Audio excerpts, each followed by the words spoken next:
Yuka. Yuka, lu tau Yuka gak? Mirip itu. Ah, jangan Arab ganggu. Gue bete, gue marah gue.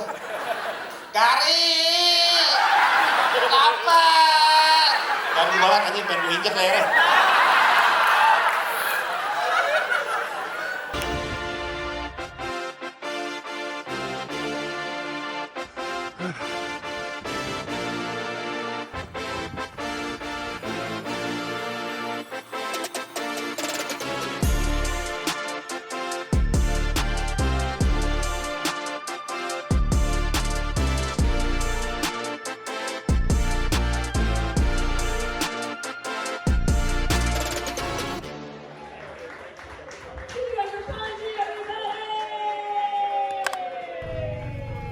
Oke, sebuah update. Kita akan bahas apa yang terjadi selama 3 hari pertama. Ini adalah hari Rabu.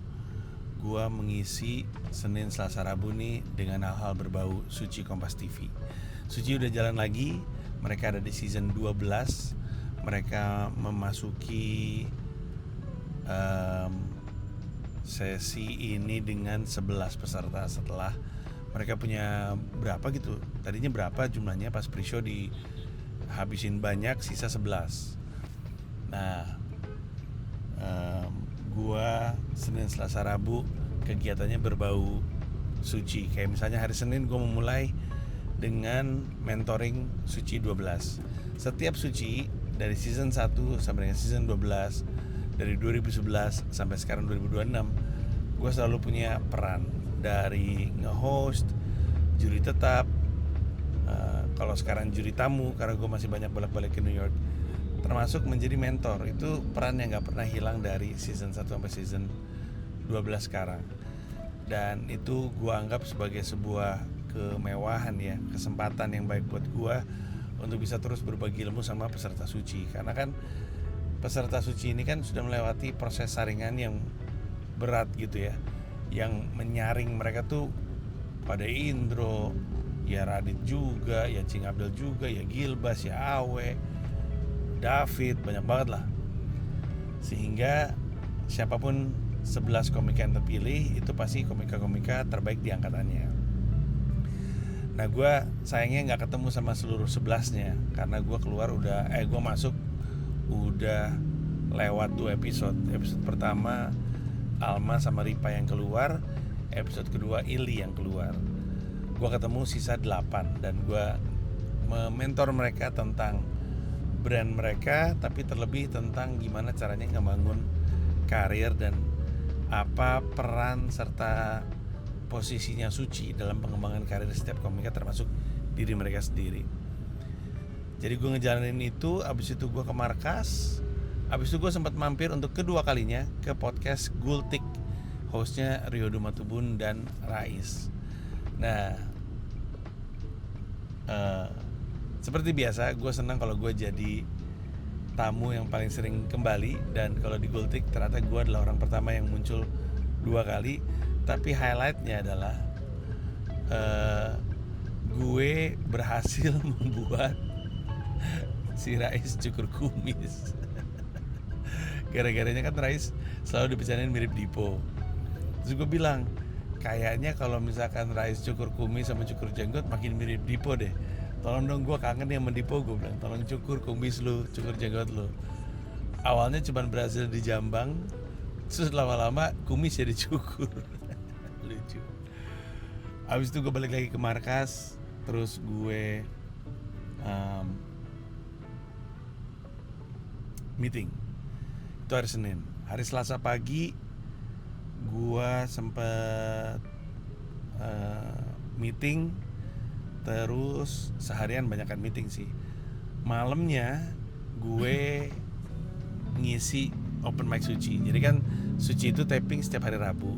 Jadi Selasa peserta-pesertanya ngetes joke baru mereka di Comika Comedy Club. Kolaborasi antara Suci dengan Comika.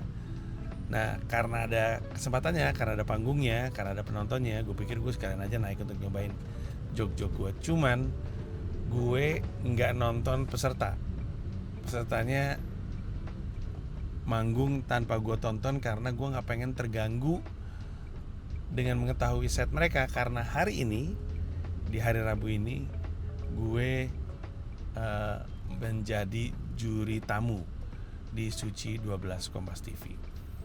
Makanya gue gak pengen ngeliat, gue pengennya pas gue nonton, gue ngeliat untuk pertama kali set mereka seperti apa, biar gak terganggu, biar gak subjektif gitu, sebisa mungkin seobjektif mungkin. Jadi hari ini gue lagi ke markas, mau ada urusan Comika seperti biasa, beberapa meeting. Tapi abis itu malamnya gue akan berangkat ke Usmar Ismail untuk jadi juri tamu bersama dengan Pada Indro, Radit, Cing Abdel, dan Nirina Zumir. Kita lihat seperti apa serunya ntar.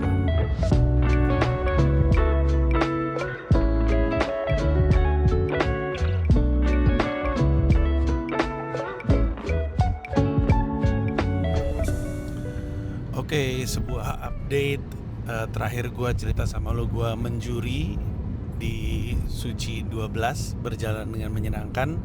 Besoknya hari Kamis gue banyak di markas. Gue juga sempat bikin konten sama Abdur untuk promo turnya Abdur Anak Lama Kera. Ini adalah spesial pertamanya Abdur yang ngomongin lebih ke internal dirinya sendiri. Biasanya kan dia ngomongin soal pendidikan, ngomongin politik, ngomongin soal transportasi.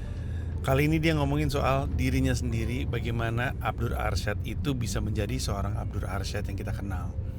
Dari dia yang merupakan anak dari desa Lama Kera, kemudian dia tinggal di Larantuka, sempat tinggal di Kupang, dan kenapa dia jadi kayak seperti hari ini gitu kurang lebihnya. Abis itu gua pergi ke Solo Ristorante malamnya yang ada di WTC 3 Sudirman. Jadi selama hari Rabu Kamis, Selasa Rabu Kamis apa? Maksud minggu ini, Selasa Rabu Kamis kami bikin activity di Solo Ristorante, Comika Comedy Club, kayak pop up gitu. Kami nyebutnya plug and play. Kami hadir dan menghadirkan stand up comedy di Solo Ristorante. Ngomong-ngomong, Solo Ristorante yang di WTC itu menyenangkan sekali. Makanannya enak. Dia bukan cuma menghadirkan restoran atau menu restoran Italianya, tapi ada juga menu-menu restoran Manadonya, dan enak banget gue nyobain di situ. Gue nge-host open mic-nya, jadi Selasa itu Monster Minggu ini kami taruh di situ, Rabu itu open mic pecahkan, terus Kamis itu kami taruh Comedy Gym. Jadi persis kayak IP yang ada di Comika Comedy Club di markas Comika, tapi ditaruhnya di Solo Ristorante, menghadirkan experience yang sama. Terus gue nge-host, menghadirkan sejumlah komika. Kalau Comedy Gym kan yang naik yang pro tuh. Terus ditutup sama gue sendiri yang stand up, ngelatih set gue. Gue lagi ngembangin set rencananya 30 menit. Dan gue latih terus hampir setiap hari. Kayak nanti ini rencananya gue mau open mic lagi. Habis itu Jumat gue di markas aja. Gue sempat ke Bali United Studio untuk ngecek persiapan. Terus belanja baju buat manggung. Nah Sabtunya gue standby di Bali United Studio dari pagi untuk soundcheck.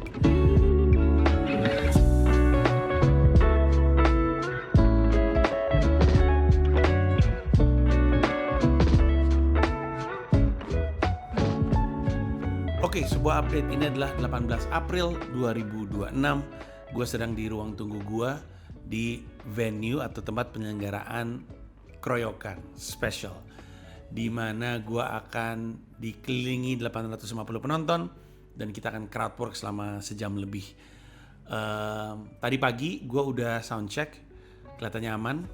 Nanti sekitar jam 4, iya jam 4 kayaknya. Oh sekarang baru jam 3. Jam 4 bakal ada run through plus soundcheck dan ada pragiwak soundchecknya, artinya komika penonton bisa mengakses soundchecknya, bisa ngelihat seperti apa kurang lebihnya.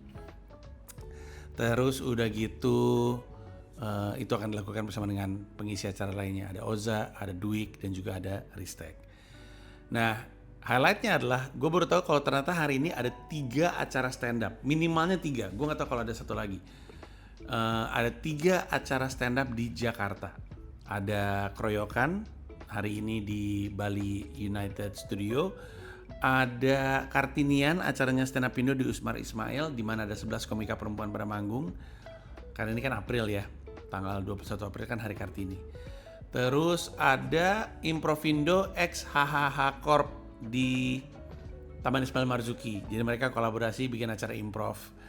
3 acara satu hari yang sama. Ini pertanda bahwa industri stand up-nya udah tumbuh. Gue sih happy. Gue gak tahu kalau orang lain, tapi gue sih seneng. Kenapa? Karena ini pertanda industrinya udah semakin tumbuh. Kalau di musik biasa banget kan, di satu hari yang sama ada beberapa acara musik di Jakarta atau di sebuah kota. Di New York juga gue sering bilang dalam satu malam ada 60-80 acara stand up. Bukan open mic, show stand up. Ada 60-80. Udah gak ada lagi tuh yang kayak, oh lu kok bikin acara nabrak lagi sama gue. Udah enggak, udah percuma ngomongin kayak gitu. Karena ini adalah konsekuensi dari bertumbuhnya industri. Saking banyaknya penontonnya, ada banyak acara stand up dalam satu hari pun, semuanya bisa hidup, semuanya bisa ngisi, industrinya bisa jalan. Nah moga-moga 3 acara, kayaknya harusnya 4 ya. Setiap hari Sabtu tuh open mic stand up Indo mana ya? Gue lagi inget deh. Sabtu itu apa ya? Jakpus apa Jaksel? Gue lupa. Tapi berarti ada 4. Nah moga-moga 4-4-nya bisa jalan, 4-4-nya bisa sukses, 4-4-nya nemu pasarnya masing-masing. Karena tentu beda kan. Ada yang nggak suka nonton keroyokan, ada yang suka nonton keroyokan atau suka nonton Panji. Ada yang lebih senang nonton improv, ada yang lebih senang nonton HH Corp, ada yang senang nonton Provindo, ada yang senang nonton komika-komika perempuan. Beda-beda. Semuanya kalau promonya benar, kalau ngebangun brandnya benar, akan menangkap market masing-masing, dan itu adalah konsekuensi dari pertumbuhan industri di Indonesia. Nanti kita lihat soundchecknya seperti apa. Sekarang saya nyantai dulu aja.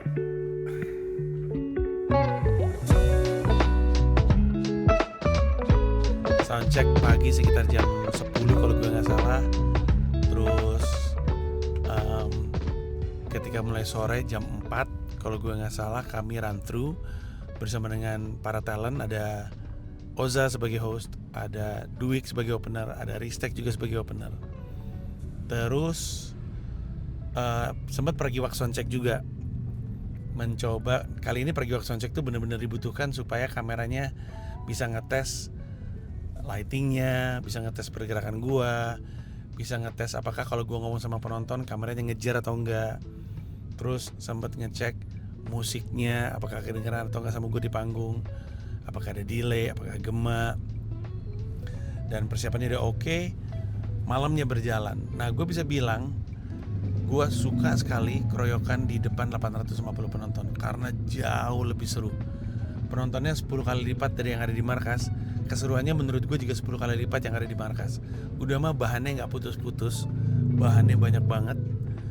Terus interaksinya juga makin liar, menurut gue makin seru. Tapi yang bikin gue lebih senang lagi karena gue ngeliat Oza, Duik sama Ristek sama-sama pecah.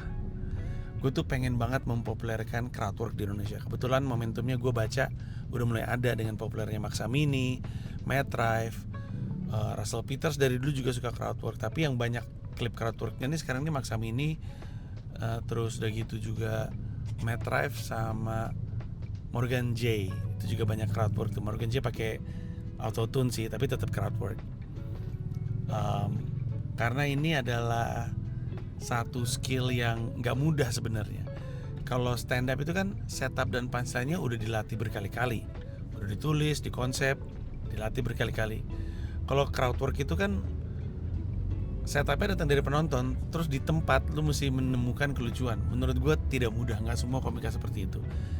Nah kalau misalnya ini sukses, mungkin Netflix mau ambil, dan kalau Netflix ambil mungkin jadi populer, dan kalau populer mungkin kita akan hadirkan lagi keroyokan-keroyokan selanjutnya. Yang pasti gue seneng banget penonton sama happy-nya dengan gue ketika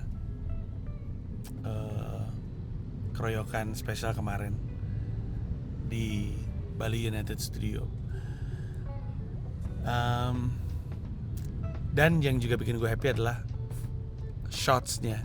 Jadi kamera works-nya, tayangannya bagus banget. Happy gue ngeliat gambarnya. Keren. Bentuknya keren, benar-benar keren. Panggungnya keren. Sederhana tapi nggak mudah untuk mencapai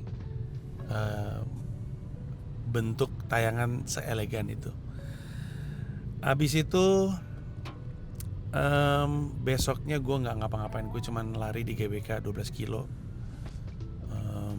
Harusnya gue seminggu 3 kali, tapi minggu ini nggak sempet karena seperti yang gue bahas di video yang sebelumnya, ada beberapa kegiatan pagi hari kayak misalnya mesti ngajar, terus apalagi ya selain mesti ngajar, gue lupa. Pokoknya ada beberapa kegiatan yang pagi hari sehingga gue nggak bisa. Ya gitulah. Dan itu adalah kegiatan kita di minggu ini. Kita ketemu lagi di episode minggu depan untuk membahas dan melaporkan apa yang saya alami dan apa yang saya lakukan selama seminggu.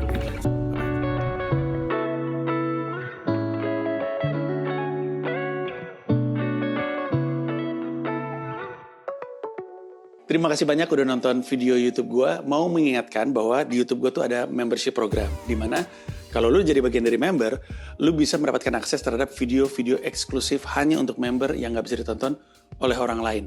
Ada 3 level, paling murah adalah 1 paham Rp30.000 sebulan, kemudian 1 rasa Rp125.000 sebulan, lalu 1 jiwa Rp1,5 juta sebulan. Masing-masing ada manfaatnya sendiri, lu bisa cek di YouTube gue, tapi yang pasti dari level 1 paham yang paling murah, lu bisa nontonin video-video gue stand up di New York, lu bisa nontonin konten Sila di mana gue beropini politik, dan lu bisa dengerin siniar Hiduplah Indonesia Maya. Terima kasih banyak. Misalnya kalau cok, iya.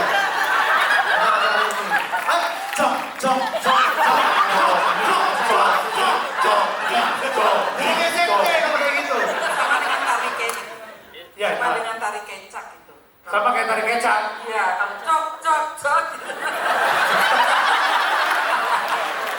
Bener, Terima kasih banyak atas suguhannya. Kami tidak akan pernah kecewa apapun yang. Tidak akan kecewa. Tidak kecewa. Terima kasih banyak, Mbak. Berikutnya dari Satria, silakan. Satria. Nyokap lu udah, nyokap lu aja berani, men. Lu harus Satria. Tapi lu kasih mikrofonnya sedikit. Lu tersinggung nggak sama tadi bercandaan gue? Enggak bro. Nggak sama sekali.